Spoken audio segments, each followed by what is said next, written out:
ఎస్తేరు గ్రంథము 2వ అధ్యాయము. ఈ సంగతులైన తరువాత రాజైన అహష్వేరోషు యొక్క ఆగ్రహము చల్లారినప్పుడు అతడు వష్టిని, ఆమె చేసిన దానిని, ఆమెకు నిర్ణయింపబడిన దానిని తలంచగా, యవనులకు రాజు పరిచారకులు ఇట్లనిరి: అందమైన కన్యకలను రాజు కొరకు వెదకనగును. అందునిమిత్తము సౌందర్యవంతులైన కన్యకలందరినీ సమకూర్చి షూషను కోట అంతఃపురమునకు చేర్చి, స్త్రీలకు కాపరియగు రాజు యొక్క నపుంసకుడగు హేగే వశమునకు అప్పగించినట్లు రాజు తన రాజ్యము యొక్క సంస్థానములన్నింటిలో పరిచారకులను నియమించునుగాక. శుద్ధి కొరకు సుగంధ ద్రవ్యములను వారికిచ్చిన తరువాత రాజు ఆ కన్యకలలో దేనియందు ఇష్టపడునో ఆమె వష్టికి బదులుగా రాణియగును. ఈ మాట రాజునకు అనుకూలమాయెను గనుక అతడు అలాగు జరిగించెను. షూషను కోటలో బెన్యామీనీయుడగు కీషునకు పుట్టిన షిమీ కుమారుడగు యాయీరు వంశస్థుడైన మొర్దెకై అను ఒక యూదుడుండెను. బబులోను రాజైన నెబుకద్నెజరు యూదా రాజైన యెకోన్యాను పట్టుకొని పోయినప్పుడు ఇతడు యెకోన్యాతో కూడా యెరూషలేము నుండి చెరపట్టబడిన వారిలో ఒకడు. తన పినతండ్రి కుమార్తె అయిన హదస్సా అను ఎస్తేరు తల్లిదండ్రులు లేనిదై ఉండగా అతడు ఆమెను పెంచుకొనెను. ఆమె అందమైన రూపమును సుందర ముఖమును గలదై యుండెను. ఆమె తల్లిదండ్రులు మరణము పొందిన తరువాత మొర్దెకై ఆమెను తన కుమార్తెగా స్వీకరించెను.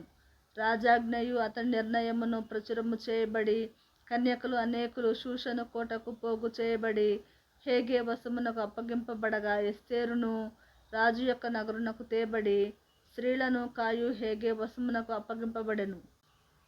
ఆ చిన్నది అతని దృష్టికి ఇంపైనది గనుక ఆమె అతని వలన దయ పొందెను.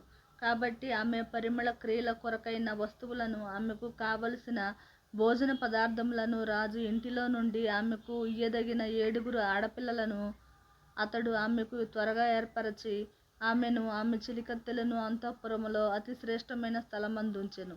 మొర్దెకై నీ జాతిని, నీ వంశమును కనపరచకూడదని ఎస్తేరునకు ఆజ్ఞాపించి యుండెను గనుక ఆమె తెలుపలేదు. ఎస్తేరు ఎలాగుండెనో అదియు, ఆమెకేమి సంభవించునో అదియు తెలుసుకొనుటకై అంతఃపురము యొక్క ఆవరణము ఎదుట ప్రతిదినము మొర్దెకై తిరుగులాడుచుండెను.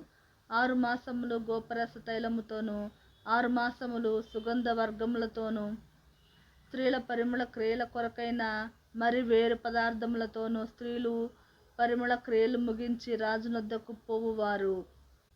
12 మాసములైన తరువాత రాజైన అహష్వేరోషునొద్దకు వెళ్ళుటకు ఒక్కొక్క చిన్నదానికి వంతు వచ్చినప్పుడు ఒక్కొక్క చిన్నది రాజునొద్దకు ఆ విధముగా పోవుచుండెను. ఏమనగా ఆ తీరున వారు పరిమళ క్రియలు చేయు కాలము సంపూర్ణమగుచుండెను. మరియు అంతఃపురములో నుండి రాజు ఇంటిలోనికి వెళ్ళవలసిన సమయమందు ఆమె ఏమేమి కోరునో అది అట్టి స్త్రీకి ఇయ్యబడుట కద్దు. సాయంత్రమందు ఆమె లోపలికి వెళ్ళి మరుదినము ఉపపత్నులను కాయు రాజు యొక్క షండుడైన షయష్గజు అను అతని వశములోనున్న 2వ అంతఃపురమునకు తిరిగి వచ్చును. ఆమె యందు రాజు సంతోషించి ఆమెను పేరు పెట్టి పిలిచితేనే గాని ఆమె రాజునొద్దకు మరల వెళ్ళకుండెను.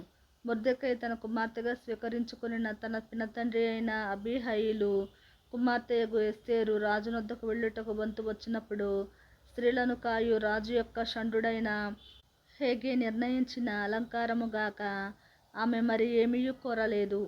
ఎస్తేరును చూచిన వారందరికీ ఆమె యందు దయ పుట్టెను. ఈ ప్రకారము ఎస్తేరు రాజైన అహష్వేరోషు ఏలుబడి యందు 7వ సంవత్సరమున టెబెతు అను 10వ నెలలో రాజనగరులోనికి అతని యొద్దకు పోగా, స్త్రీలందరికంటే రాజు ఎస్తేరును ప్రేమించెను. కన్యకలందరికంటే ఆమె అతని వలన దయా దాక్షిణ్యములు పొందెను. అతడు రాజ్య కిరీటమును ఆమె తల మీద ఉంచి ఆమెను వష్టికి బదులుగా రాణిగా నియమించెను. అప్పుడు రాజు తన అధిపతులకందరికిని సేవకులకందరికిని ఎస్తేరు విషయమై ఒక గొప్ప విందు చేయించి సంస్థానములలో సెలవు దినము ప్రకటించి రాజు స్థితికి తగినట్టుగా బహుమతులు ఇప్పించెను. 2వ మారు కన్యకలు కూర్చబడినప్పుడు మొర్దెకై రాజు గుమ్మములో కూర్చొని యుండెను. ఎస్తేరు మొర్దెకై యొక్క పోషణమందున్న కాలమున చేసినట్టుగానే ఇప్పుడును అతని మాటకు ఆమె లోబడుచుండెను గనుక మొర్దెకై తనకు ఆజ్ఞాపించిన ప్రకారము ఎస్తేరు తన జాతినైనను తన వంశమునైనను తెలియజేయక యుండెను. ఆ దినములలో మొర్దెకై రాజు గుమ్మములో కూర్చుని యుండగా రాజు యొక్క ఇద్దరు షండులైన బిక్తాను తెరెషు అను ద్వారపాలకులు కోపగ్రస్తులై రాజైన అహష్వేరోషును చంపుటకు ఆలోచించుకొనియుండిరి. ఈ సంగతి మొర్దెకైకి తెలియబడినందున అతడు దానిని రాణి అయిన ఎస్తేరుతో చెప్పెను. ఎస్తేరు మొర్దెకై యొక్క పేరట రాజునకు దాన్ని తెలియజేసెను. ఈ సంగతిని గూర్చి విచారణ కాగా అది నిజమాయెను. అందుచేత వారిద్దరును ఒక చెట్టుకు ఉరితీయింపబడిరి. ఇది రాజు ఎదుటనే రాజ్య సమాచార గ్రంథమందు వ్రాయబడెను.